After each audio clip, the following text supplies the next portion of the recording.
Black boy to judge, you're the murderer. The whole courtroom freezes. The courtroom was packed, the air thick with anticipation. Rows of wooden benches creaked as spectators leaned forward, their whispers a low hum beneath the judge's gavel. The case had gripped the city, an off-duty cop accused of murdering an unarmed black man. At the center of it all sat 14-year-old Jameir Matthews, his small frame stiff in the witness chair, hands clenched into fists so tight his knuckles turned white. He had prepared for this moment, for the questioning, for the doubt in the jury's eyes. But nothing could have prepared him for the weight pressing down on his chest as he faced the man who had taken his father's life. Officer Brian Keating sat at the defense table, his expression unreadable, too calm for a man on trial for murder. Then it happened. Jameir's eyes flicked toward the judge, Judge Evelyn Carter. He saw it, the flicker, the hesitation. And suddenly, the pieces clicked into place. His heartbeat roared in his ears as he pushed himself forward, his voice cutting through the courtroom like a blade. "You're the murderer!" Gasps rippled through the crowd. Silence followed, thick and suffocating. And then, Judge Carter stood up and walked out. What was she running from? Jameir Matthews had never been the kind of kid to seek out the spotlight. At 14, he preferred to keep his head down, stick to his routine, and avoid trouble. But trouble had found him anyway. His father, Darnell Matthews, was a well-known community advocate, a man who had fought tirelessly against corruption and injustice. He had always taught Jameir to stand up for what was right, to never let fear silence the truth. Now Jameir sat in the very courtroom where his father should have been, only he wasn't there. He was gone, shot in cold blood at a gas station late one night. Jameir lived with his mother, Patrice, a woman whose strength never wavered, even in the darkest moments. She sat in the front row of the courtroom, her hands clasped together, her face an unreadable mask. He knew she was barely holding it together. They had spent sleepless nights waiting for this moment, for the trial, for the chance to see justice served. But as the case dragged on, it became clear that justice was slipping through their fingers. Judge Evelyn Carter was respected, and known for her firm but fair approach in the courtroom. But something about her had unsettled Jameir from the start. She rarely met his eyes, and when she did, it was like she was searching for something, an escape, a way out. And then there was Officer Keating, the man at the center of it all. He sat at the defense table, his expression unreadable, exuding the quiet confidence of someone who knew the system would protect him. Jameir had thought this trial would be about proving Keating's guilt. But now, as the judge's reaction played over in his mind, he realized it was about something much bigger. This wasn't just about one corrupt officer. This was about a system that had been built to protect men like him. And now, Jameir had shattered the illusion. He had pointed at the judge. And she had run. Jameir's words still echoed in the courtroom, the weight of his accusation settling like a thick fog over the stunned audience. Judge Carter had left, the courtroom doors swinging shut behind her, and the murmurs of the crowd swelled into a chaotic buzz.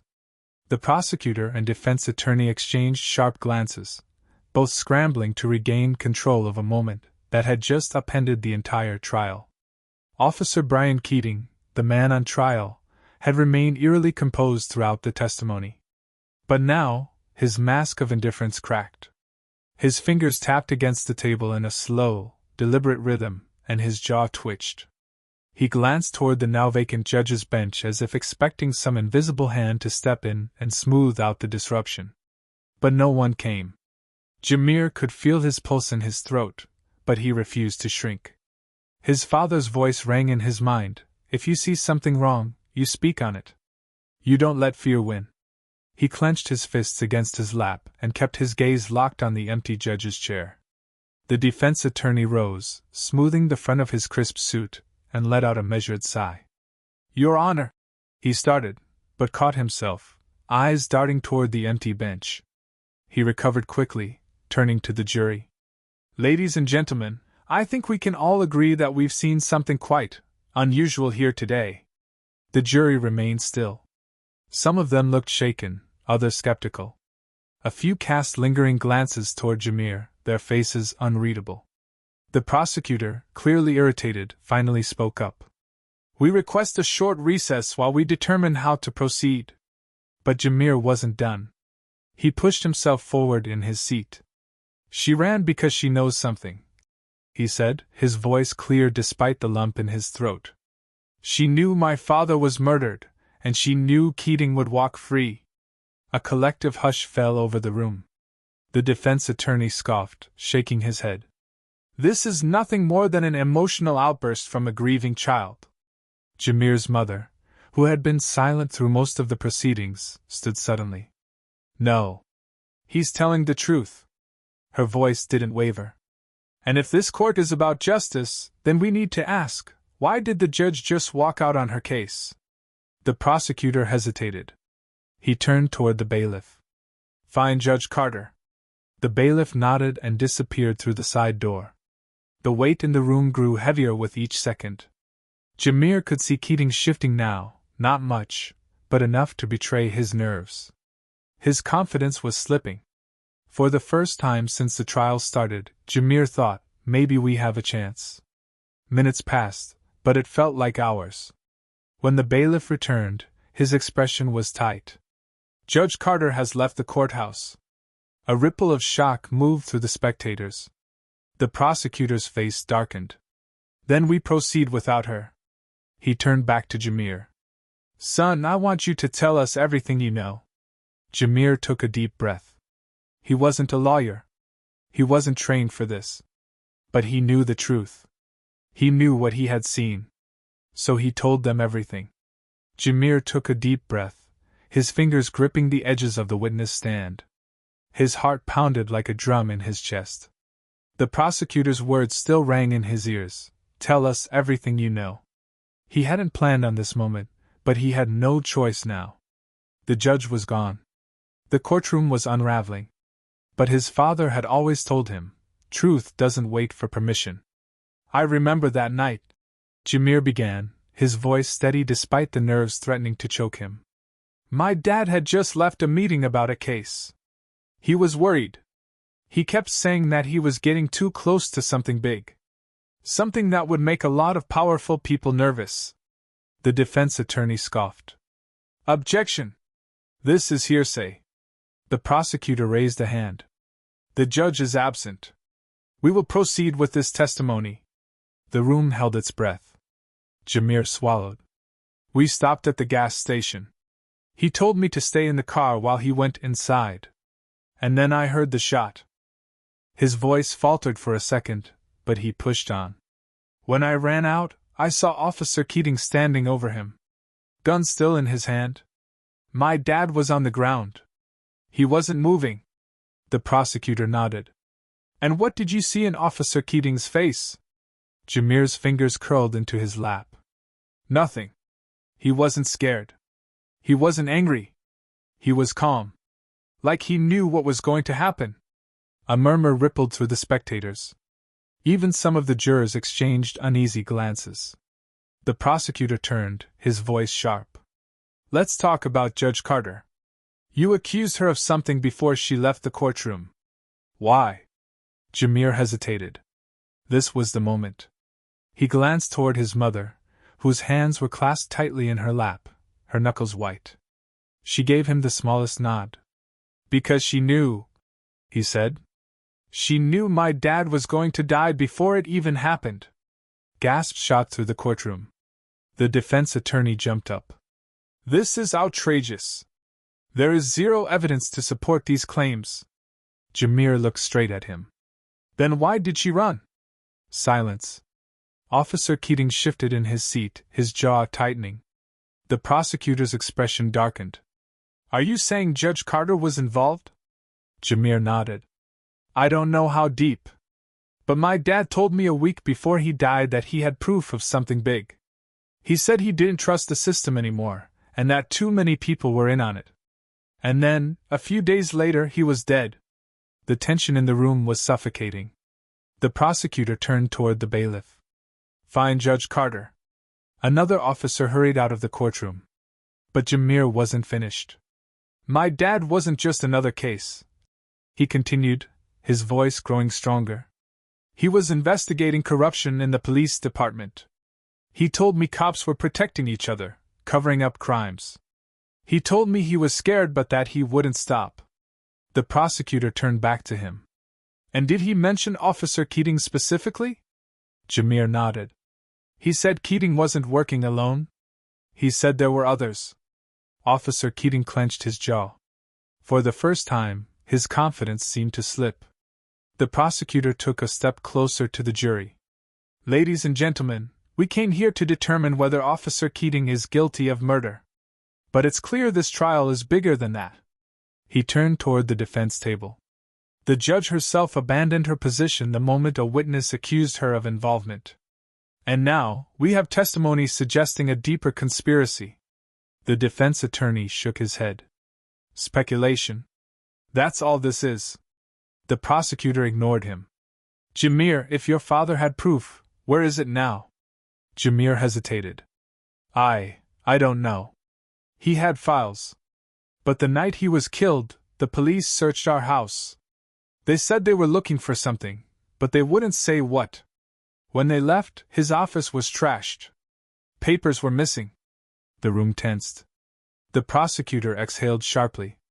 And do you believe they were looking for that proof? Jameir nodded. Yes. Silence thickened the air.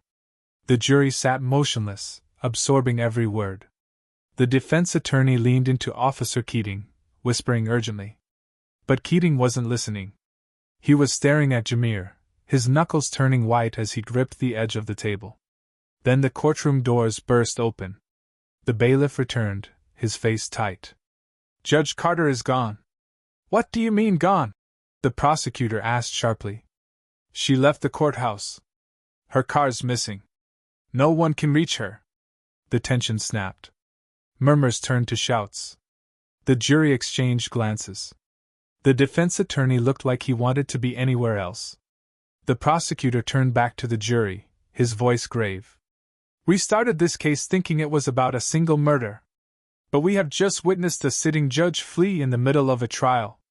What does that tell you? The answer was clear. Something was deeply wrong. And Jameir was the only one brave enough to say it. The courtroom was no longer a place of order, it had erupted into chaos. Spectators murmured frantically, some reaching for their phones, others whispering to one another with growing urgency. The judge was gone, the lead suspect was unraveling, and Jameir sat at the center of it all, his pulse hammering against his ribs. He had set something in motion, something unstoppable. And now, the whole world was watching. The prosecutor turned sharply toward the bailiff. Issue an immediate alert for Judge Carter. She's a key figure in an ongoing murder trial, and her disappearance is highly suspect. The bailiff nodded and hurried out of the courtroom, but the weight of the moment only deepened. The defense attorney sat stiffly at his table, his lips pressed together in a firm line. Officer Keating, the man accused of murdering Jameir's father, had finally lost his smug composure. His hands twitched against the table, his eyes darting toward the exit like a man contemplating his escape route. Jameir took a deep breath. His father's voice echoed in his mind, the truth will always fight its way out. Mr. Matthews, the prosecutor said, turning back toward him, his voice measured but urgent. We need to understand what your father was working on. You said he had evidence. Do you know what it was? Jameir hesitated. He had never seen the files himself, but he had overheard his father talking late at night, whispering on the phone. He had caught snippets of words, cover-ups, internal affairs, protection at the highest levels. But where was the proof? If it had been in their home before the police ransacked it, it was gone now. I don't know exactly, Jameir admitted. But he was scared. More scared than I'd ever seen him. He kept saying that if something happened to him, I needed to remember. The prosecutor's brows knitted. Remember what? Jameir swallowed. The initials CR. A visible shudder ran through Officer Keating's body. The defense attorney's face paled. The reaction didn't go unnoticed. The prosecutor seized on it instantly. Officer Keating, he said, turning to the accused. Does that mean something to you? Keating shook his head too quickly. I I don't know what that is. Jameir leaned forward, his voice gaining strength. You do. My dad said it was the key to everything. He told me if I ever needed help, I should find out what CR stood for. The prosecutor turned back to Jameir. Did your father ever mention names connected to those initials? Jamie shook his head. No. He just kept saying it was bigger than one cop. The air in the courtroom grew heavier as if the very walls knew a terrible truth was about to be unearthed. And then, a new voice cut through the tension. I know what it means. Gasps rippled through the room. All heads turned toward the gallery. A woman in a pressed navy suit rose to her feet. She had been sitting quietly in the back, unnoticed until now. Her badge flashed in the dim light, Internal Affairs. The prosecutor straightened. And who are you? The woman stepped forward, her voice clear and firm. Special Agent Carla Reynolds, FBI. CR. Keating's face drained of color. I've been investigating corruption in this department for over a year. Reynolds continued, walking toward the front. Judge Carter wasn't just presiding over this case, she was protecting people within the system. People like Keating. The defense attorney shot to his feet. Objection! This is wildly inappropriate. Sit down, the prosecutor snapped, his patience gone. He turned back to Reynolds. You have evidence of this? Reynolds nodded.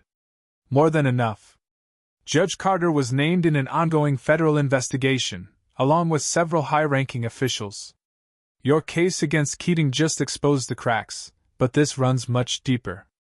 Jameir's heart pounded. His father had been right.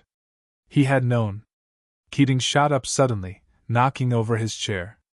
The bailiff reached for his holster, but Keating didn't run. Instead, he pointed at Reynolds, his voice wild. You think you know everything? He barked. You think exposing me will fix this? You don't even know the half of it. I was following orders. The courtroom gasped. The prosecutor pounced. Whose orders? Keating clenched his jaw, his nostrils flaring. You wouldn't believe me even if I told you. Reynolds stepped forward. Try us. Keating hesitated, his eyes darting between the prosecutor, Reynolds, and the crowd of onlookers. Then, he let out a bitter laugh. You think Judge Carter left because she was guilty?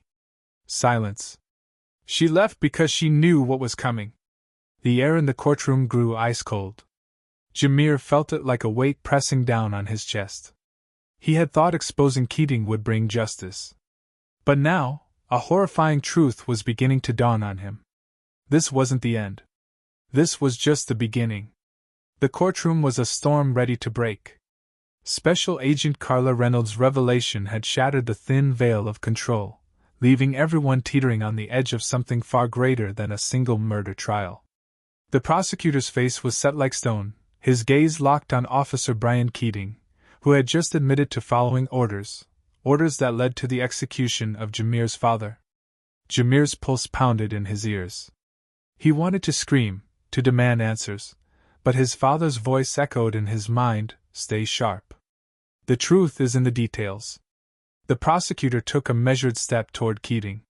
You said Judge Carter left because she knew what was coming. What exactly did she know? Keating sneered but said nothing. His eyes darted to the entrance, as if calculating how much time he had before whatever storm he had hinted at finally arrived. The bailiff stood at the ready, one hand on his holster, but Keating hadn't moved, yet. Reynolds didn't wait. We have records, Keating. Bank transactions. Phone calls.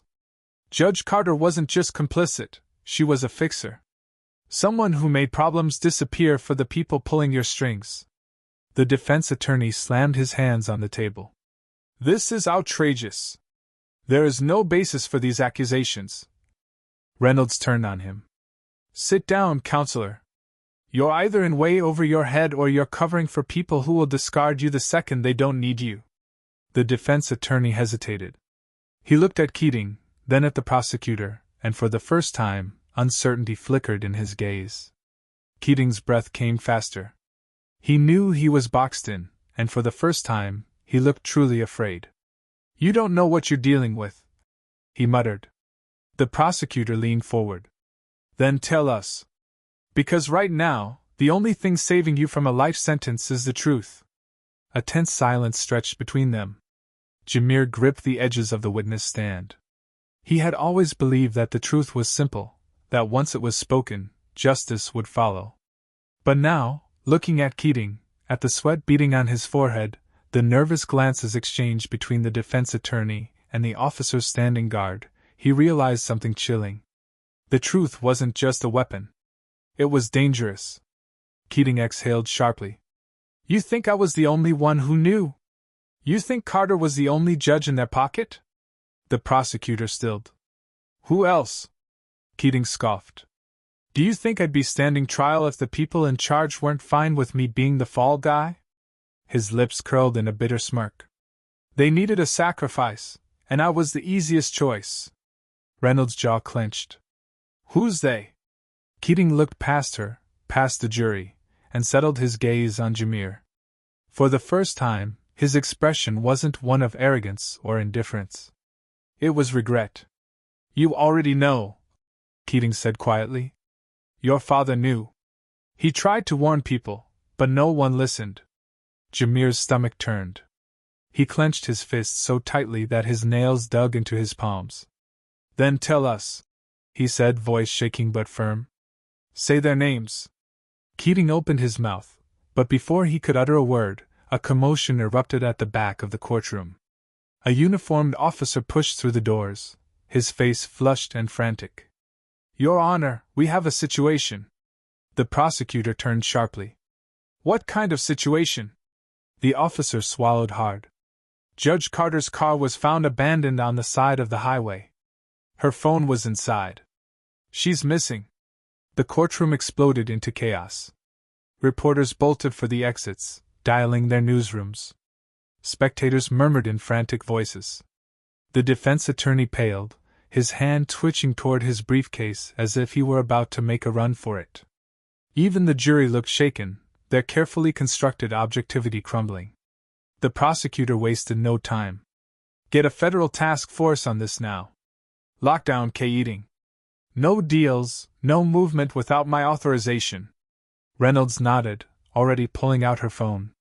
Jameir's breath was shallow. The walls of the courtroom seemed to close in. This wasn't just about his father's murder anymore. This was about something bigger, something vast and insidious. His father had always told him to look for connections. And now, they were finally unraveling. The courtroom was no longer just a room, it was a battlefield.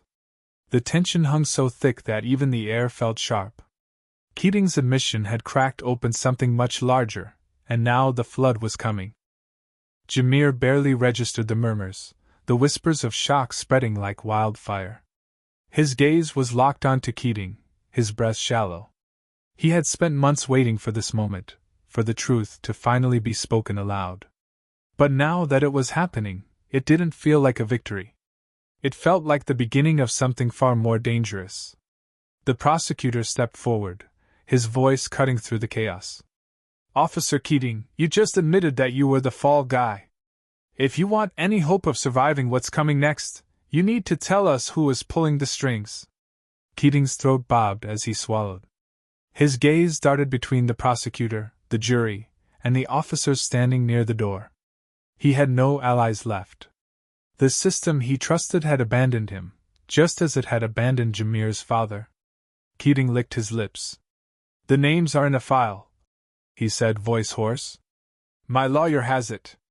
The defense attorney snapped his head toward Keating.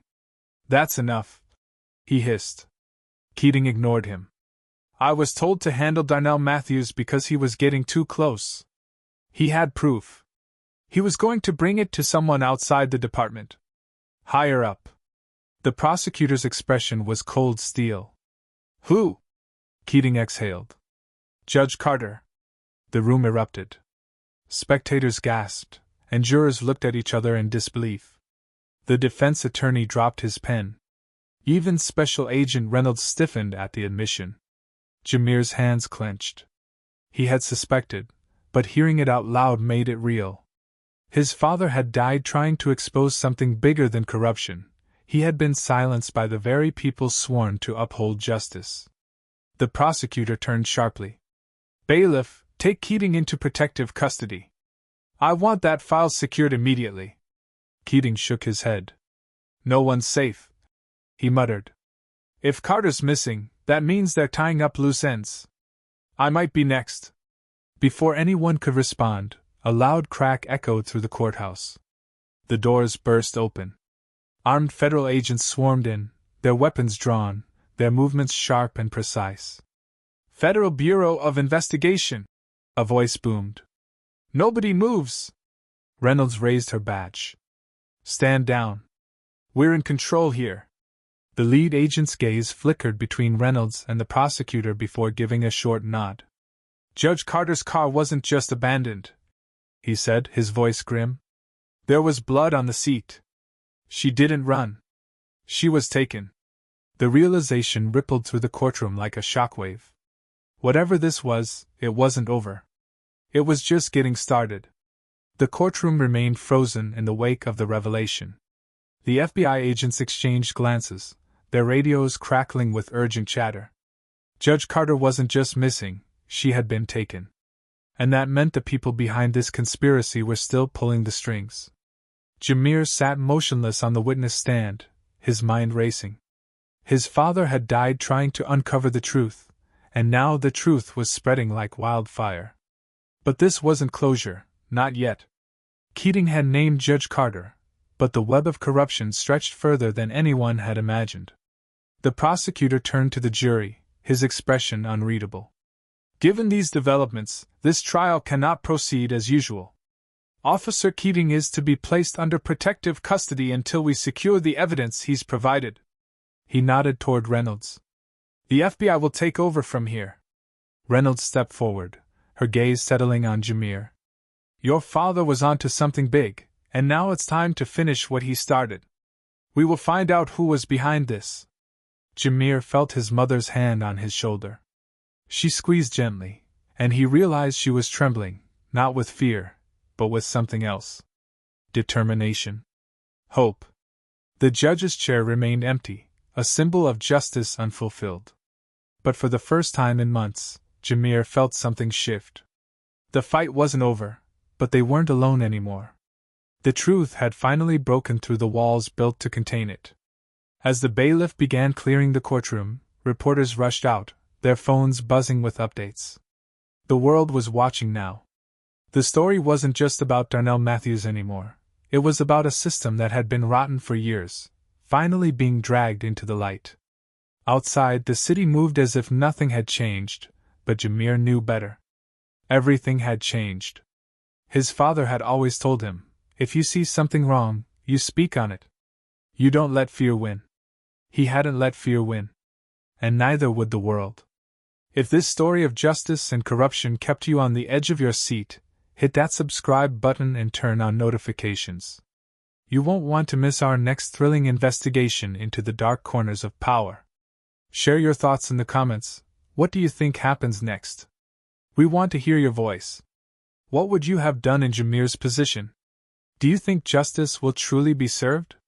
Join the conversation in the comments below and be part of the movement that demands accountability. Did you catch all the clues leading to the shocking revelation? Share your favorite moment from this intense journey in the comments.